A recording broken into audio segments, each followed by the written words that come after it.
Thomas Jefferson, a spokesman for democracy, was an American founding father, the principal author of the Declaration of Independence, 1776, and the third President of the United States, 1801 to 1809. In the thick of party conflict in 1800, Thomas Jefferson wrote in a private letter, "I have sworn upon the altar of God eternal hostility against every form of tyranny over the mind of man."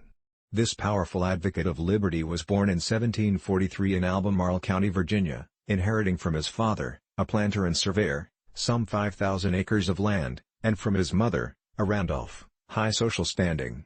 He studied at the College of William and Mary, then Reed Law. In 1772 he married Martha Wales Skelton, a widow, and took her to live in his partly constructed mountaintop home, Monticello. Freckled and sandy-haired, rather tall and awkward, Jefferson was eloquent as a correspondent, but he was no public speaker.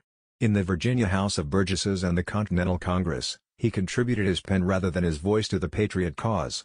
As the silent member of the Congress, Jefferson, at 33, drafted the Declaration of Independence.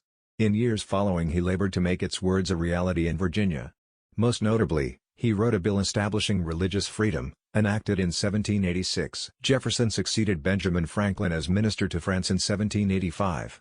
His sympathy for the French Revolution led him into conflict with Alexander Hamilton when Jefferson was Secretary of State in President Washington's cabinet. He resigned in 1793. Sharp political conflict developed, and two separate parties, the Federalists and the Democratic Republicans, began to form. Jefferson gradually assumed leadership of the Republicans, who sympathized with the revolutionary cause in France. Attacking Federalist policies, he opposed a strong centralized government and championed the rights of states. As a reluctant candidate for president in 1796, Jefferson came within 3 votes of election.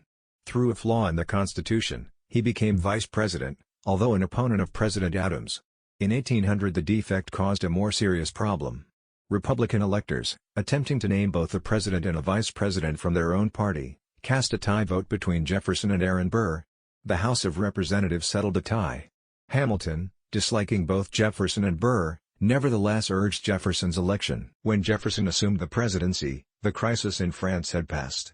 He slashed Army and Navy expenditures, cut the budget, eliminated the tax on whiskey so unpopular in the West, yet reduced the national debt by a third.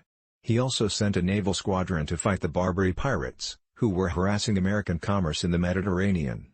Further, although the Constitution made no provision for the acquisition of new land, Jefferson suppressed his qualms over constitutionality when he had the opportunity to acquire the Louisiana Territory from Napoleon in 1803.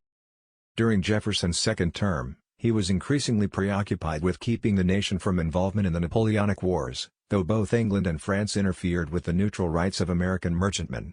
Jefferson's attempted solution, an embargo upon American shipping, worked badly and was unpopular. Jefferson retired to Monticello to ponder such projects as his grand designs for the University of Virginia. A French nobleman observed that he had placed his house and his mind on an elevated situation, from which he might contemplate the universe. He died on July 4, 1826. The presidential biographies on whitehouse.gov are from the Presidents of the United States of America, by Frank Friedel and Hugh Sidey.